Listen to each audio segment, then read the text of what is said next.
Hello, नमस्कार बच्चों, कैसे हैं बच्चों। आज हम चर्चा करेंगे घन एवं घनमूल।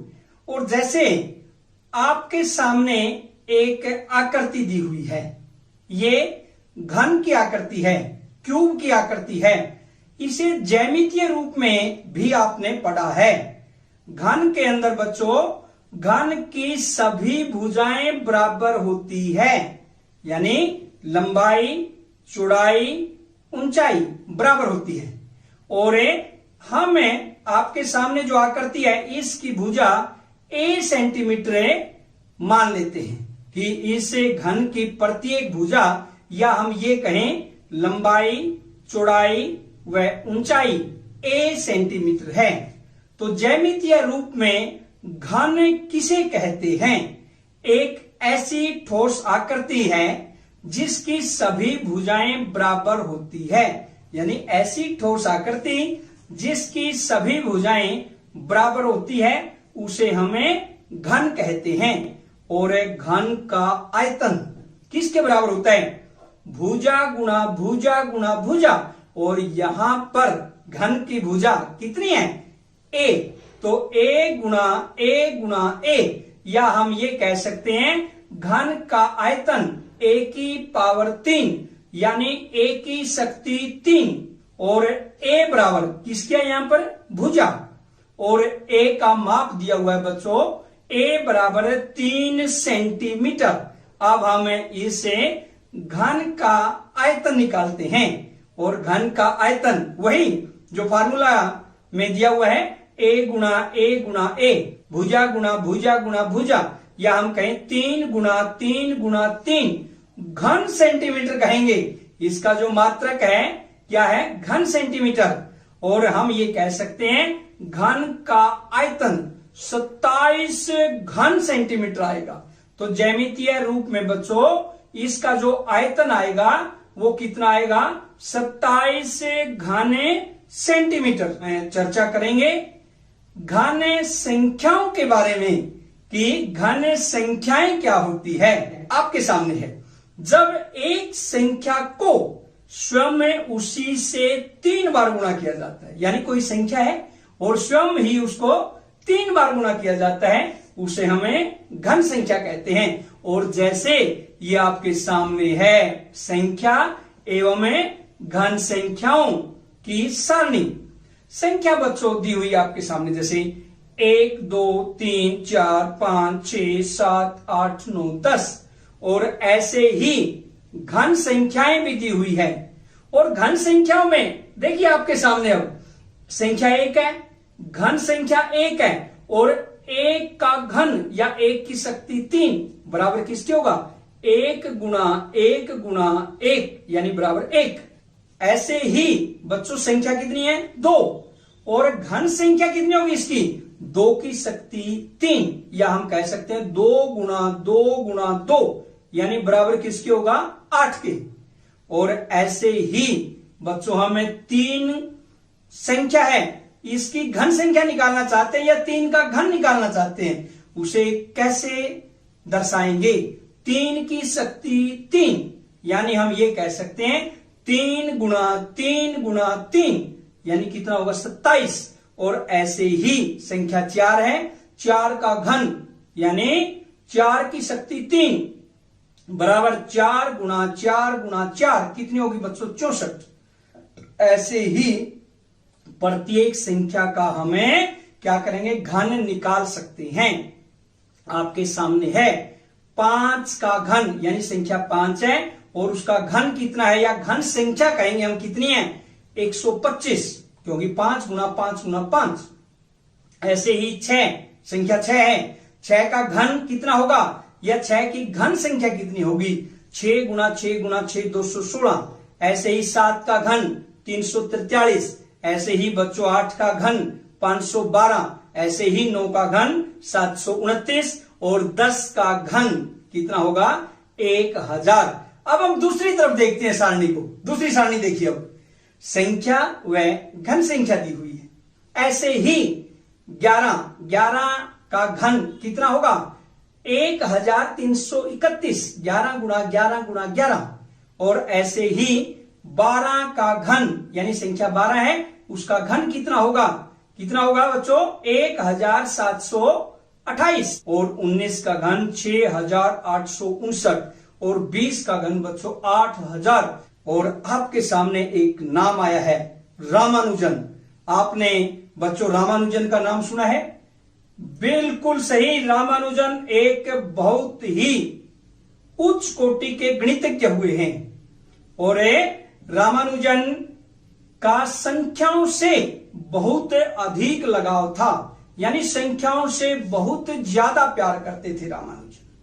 बच्चों एक बार रामानुजन इंग्लैंड के अंदर रहते थे और जब वो बीमार हुए, हॉस्पिटल में एडमिट थे, उसको मिलने के लिए उसके बहुत ही अभिन्न मित्र कैम्ब्रिज यूनिवर्सिटी में हार्डी प्रोफेसर, गणित के प्रोफेसर, वो मिलने के लिए एक टैक्सी में आए। और वो आने के बाद जब रामानुजन ने पूछा, उसके बाद रामानुजन को जब पता लगा कि ये टैक्सी में आए हैं, तो क्योंकि वो भी गणित के एक महान प्रोफेसर रहे हैं हार्डी कैम्ब्रिज यूनिवर्सिटी में, तो रामानुजन ने पूछा आप जिस टैक्सी में आए हैं उस टैक्सी का नंबर बताइए। तो बच्चों हार्डी ने कहा बड़ा ही बोरिंग नंबर है, मैं उस नंबर को सबसे ज्यादा बोरिंग मानता हूं। और टैक्सी का नंबर था 1729। तो रामानुजन मुस्कुराए और रामानुजन ने कहा ये 1729 बहुत ही प्रिय नंबर है। 1729 ऐसी सबसे छोटी संख्या है जो दो संख्याओं के घनों के योग के बराबर होती है। और आपके सामने बच्चों 1729 बराबर किसके होता है? 1728 प्लस 1, या हम इसको कर सकते हैं 12 का घन प्लस में 1 का घन। और बच्चों तब से जब वो संख्या 1729 रामानुजन ने बताई, उसे रामानुजन संख्या या हार्डी रामानुजन संख्या के नाम से जाना जाता है। और इसे हमें टैक्सी कैब नंबर के नाम से भी जाना जाता है। हमें विषम संख्याओं की घन की जानकारी लेते हैं हम कि सम संख्याओं का घन क्या होता है, विषम संख्याओं का घन क्या होता है। एक बच्चा इसी पर एक सारणी को देख रहा है और उस पर बिल्कुल गहन चिंतन कर रहा है। वो पढ़ रहा है, उस सारणी में देख रहा है कि सम संख्याओं का घन क्या होता है और विषम संख्याओं का घन क्या। अब बच्चों संख्या और घन संख्या देखिए, अब वो बच्चा उस सारणी में देख रहा है कि संख्याएं क्या है, जैसे 11 का घन, 12 का घन, 13 का घन, 14 का, यानी 20 के घन तक। और बच्चों जब उस बच्चे ने देखा कि जो सम संख्याएं हैं, आपके सामने जो सम संख्याएं हैं, जैसे सम संख्याएं 12, 14, 16, 18, 20, उन संख्याओं का घन भी सम आता है, यानी सम संख्याओं का घन सम आता है। और जब बच्चे ने दोबारा से देखा, विषम संख्याओं के बारे में चिंतन किया, 11, 13, 15, 17, 19, तो विषम संख्याओं का घन भी विषम संख्या आता है। तो यहां पर एक निष्कर्ष निकलता है, सम संख्याओं का घन हमेशा सम संख्या ही होता है और विषम संख्याओं का घन हमेशा विषम संख्याएं ही होता है। विस्तार से चर्चा करेंगे। जैसे बच्चों सारणी आपके सामने दी हुई है, सारणी संख्या घन संख्या आपको दिखाई दे रहा है। संख्याएं 11, 12, 13, 14, 15, 16, 17, 18, 19, 20 तक संख्याएं दी हुई है बच्चों। और इनकी घन संख्याएं दी हुई है, जैसे 11 का घन 1331, 12 का घन 1728, ऐसे करते करते 20 का घन 8000 हो जाता है। अब बच्चों इसके इकाई के अंक के बारे में हमें चर्चा करते हैं। जैसे संख्या एक, जैसे 11 है, सामने आपको दिखाई दे रही है, एक तरफ सारणी है और दूसरी तरफ संख्या वह है। हम घन संख्या के इकाई के अंक के बारे में चर्चा करेंगे। सारणी में देखिए एक बार, 11, 12, 13 ये संख्याएं हैं, घन संख्याएं दी हुई है। और दूसरी तरफ बच्चों क्या है, संख्या में इकाई का अंक, वह घन संख्या में इकाई के अंक पर हमें चर्चा करेंगे। जैसे बच्चों 11 यानी इसमें इकाई का अंक क्या संख्या में 1, 12 में इकाई का अंक क्या 2, 13 में संख्या में इकाई का अंक क्या 3 और 14 में क्या है 4। यानी हम कह सकते हैं संख्या में इकाई का अंक 1, 2, 3, 4, 5, 6, 7, 8, 9 और 0। घन संख्या में भी इकाई का अंक बच्चों यदि हम देखते हैं, एक संख्या है उसकी घन संख्या का इकाई का अंक क्या होगा 1। 2 में बच्चों संख्या कितनी है 2 और उसमें घन संख्या में इकाई का अंक कितना 8। जैसे देखिए 12 आपके सामने सारणी में 12 का घन 1728, यानी संख्या में इकाई का अंक 2 है और घन संख्या में इकाई का अंक 8। यानी हम कह सकते हैं अगर संख्या का इकाई का अंक 2 है तो उसकी घन संख्या का इकाई का अंक हमेशा 8 होता है। ऐसे ही बच्चों जैसे 13 है, 13 में आप सारणी है सामने 7वें सारणी में देखिए 13 इकाई का अंक क्या 3 और इसका घन देखिए 2197 है, कितना आएगा 7। घन संख्या में इकाई का अंक 7 है। यानी हम कह सकते हैं कि जिस संख्या का इकाई का अंक 3 है उसकी घन संख्या का इकाई का अंक हमेशा 7 होगा। ऐसे ही यदि संख्या का इकाई का अंक 4 है उसके घन में क्या होगा 4। अगर 5 है तो घन संख्या में 5 और अगर 6 है तो घन संख्या में 6 और अगर 7 है बच्चों तो क्या होगा 7 में देखिए उसकी घन संख्या का इकाई का अंक 3 होगा। और 8 में देखिए बच्चों क्या है 8 में घन संख्या का इकाई का अंक क्या होगा 2। अगर 9 है तब भी इकाई का अंक हमेशा 9 ही आता है और अगर 0 है बच्चों संख्या का इकाई का अंक तो उसकी घन संख्या का इकाई का अंक भी हमेशा 0 आता है। सिर्फ अगर घन संख्या और संख्या में अगर हम अंक की बात करते हैं इकाई के अंक की, अगर 2 है तो 8 आएगा घन संख्या, अगर 3 है 7 आएगा, 8 है 2 आएगा और 7 है 3 आएगा। बाकी यूं के यूं रहते के प्रतिरूप के बारे में चर्चा करते हैं।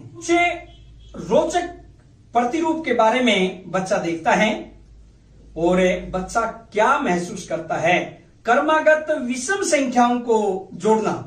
यानी बच्चा देखता है कि क्रमागत विषम संख्याओं का जोड़ और घन में आपस में क्या संबंध है, वो रोचक के प्रतिरूप देखता है। अब देखिए बच्चों आपके सामने दिखाई दे रहा 1 बराबर 1 या हम कह सकते हैं 1 का घन, यानी 1 का घन 1 ही होता है। और अब आपके सामने देखिए 2 विषम संख्याएं हैं 3 + 5 कितना हुआ 8 और ये हो जाता है 2 का घन।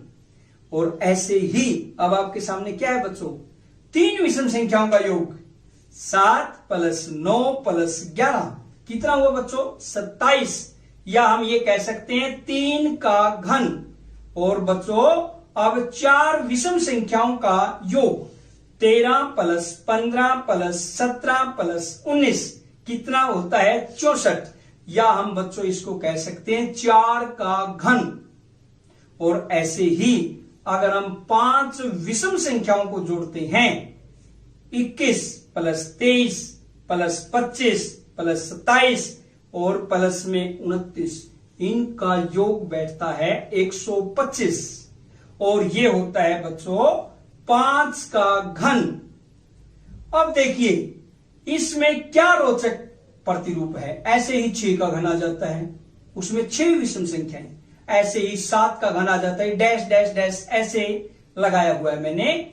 इसका अर्थ क्या है, जो आपको ये डैश डैश डैश आपके सामने दिखाई दे रहा है, इसका अर्थ 6 का घन, 7 का घन, 8 का घन।